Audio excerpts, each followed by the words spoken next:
नमस्कार दोस्तों, मैं रेखा किशन अपना टाइम से। दोस्तों, भारत परंपराओं का देश है। धार्मिक स्थल है, यहाँ पे बहुत सारे ऐसे ऐतिहासिक स्थल हैं। आज हम उन्हीं से कुछ शहरों के बारे में आपसे बातें करेंगे।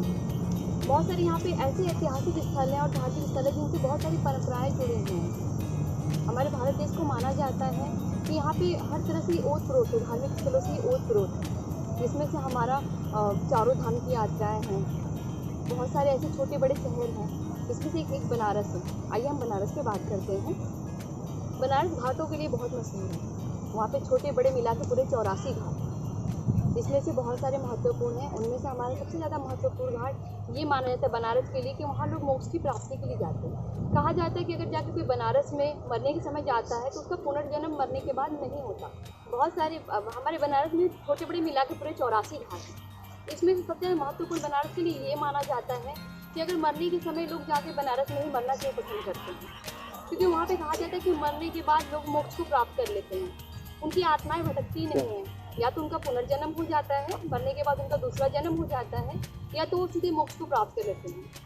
इसी वजह से वहाँ जाके लोग मरना पसंद करते हैं। इस पर एक कबीरदास का दोहा भी है, लेकिन उन्होंने इसको काटते हुए लिखा है कि जीवन भर वो काशी में रहे, लेकिन मरने के समय वो मगह में गए। क्योंकि कहते हैं मगह में अगर कोई मरता है तो उसको मोक्ष नहीं मिलता, इसको झुठलाने के लिए। मगर अभी भी भारत में और काशी में हमारे माना जाता है कि ऐसा है, वहाँ पे मरने के समय वहाँ जाते हैं। वहाँ पे 2 घाट बहुत ज़्यादा महत्वपूर्ण हैं, एक हमारा मनकिंका और दूसरा है हरिश्चंद्र। उनकी 2 कथाएँ भी अलग अलग हैं जिससे वो पड़ा वो घाट। हमारी सबसे पहले बात करते हैं हरिश्चंद्र घाट के बारे में।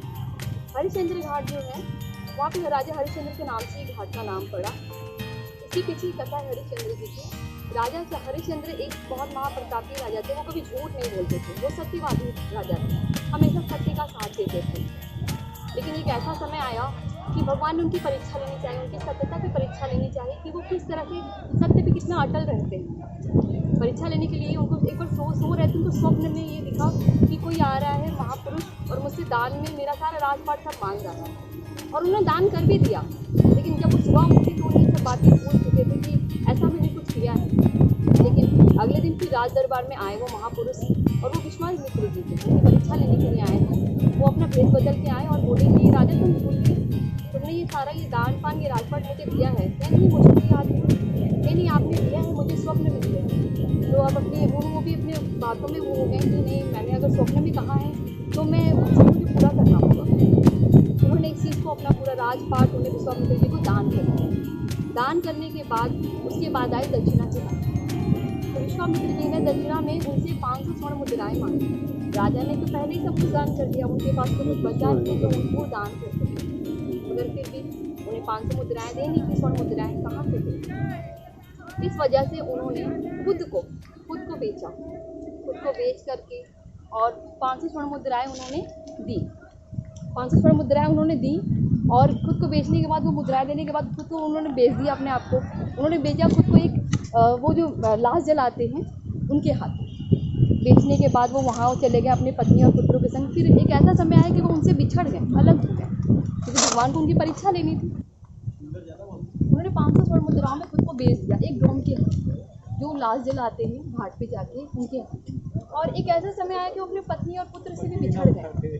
उनकी पत्नी कहीं और जाके काम करके अपने बेटे का और अपना जीवन यापन करते थे, और इस तरह चलता रहा। और एक बार बहुत और बुरी परिस्थिति आई कि उनके पुत्र को, रोहतास जिनका नाम था, उनको सांप ने डस लिया और वो मर गए। उनकी पत्नी के पास इतने पैसे नहीं थे कि वो उनकी जाके उनकी मृत्यु को, मतलब जो है वो मरे हुए उनकी लाश को वो जला सके। वो उसी घाट पे वहीं पहुंची, हरिश्चंद्र घाट जहाँ पर अभी नाम पड़ा है, वो वहीं पहुंची उनकी मृत्यु को लेकर के हाथ में अपने, इनको जलाऊं। राजा हरिश्चंद्र खुद अपनी पत्नी को नहीं पहचान पाए कि मेरी पत्नी और मेरे पुत्र हैं जो ये आए हैं। उसके बाद उन्होंने, जैसा कि है नियम वहाँ पे था कि कर देना पड़ता, उनकी पत्नी के पास कर देने के लिए कुछ था ही नहीं। लेकिन राजा क्या करते, वो फिर बाद में उन्होंने पहचान लिया कि मेरी मेरी पत्नी हैं और ये मेरे बेटे हैं। तो उन्होंने कहा कि नहीं, कर तो आपको देना पड़ेगा। उनके पास जो साड़ी थी, तो उन्होंने कहा मेरे पास कुछ नहीं है, ये मेरा वस्त्र है। तो उन्होंने फिर वो वस्त्र उन्हें दिया। तो फिर तब तक भगवान आ गए वहाँ पे, विश्वामित्र जी भी आ गए, विष्णु जी भी आ गए, ब्रह्मा जी सब आए और बोले कि हम आपकी परीक्षा ले रहे थे, आपकी सत्यता की, और आप कितना अटल हैं, कितना कर सकते हैं, ये चीज़ ले रहे थे। उसके बाद उनका पुत्र भी जीवित हो जाता है, उनका राजपाट सब उन्हें वापस मिल जाता है। और वो खुशी खुशी जैसे राज करने लगते हैं। जो ये घाट है हरिश्चंद्र घाट, उन्हीं के नाम से कहा जाता है कि कभी वहाँ के घाटों पे हरिश्चंद्र के 24 घंटे में कभी भी अस्थियाँ वहाँ पे शांत नहीं होती, हमेशा वहाँ पे मिट्टी जलती ही रहती है, 24 घंटा वहाँ जलता रहता है। वहाँ पे मतलब आप ये जान लीजिए पूरे भारत देश में या पूरे विश्व का जान लीजिए 20% जो होती है अस्थियाँ वहीं जलती हैं। वहाँ पे कभी चिता की अग्नि शांत नहीं होती है।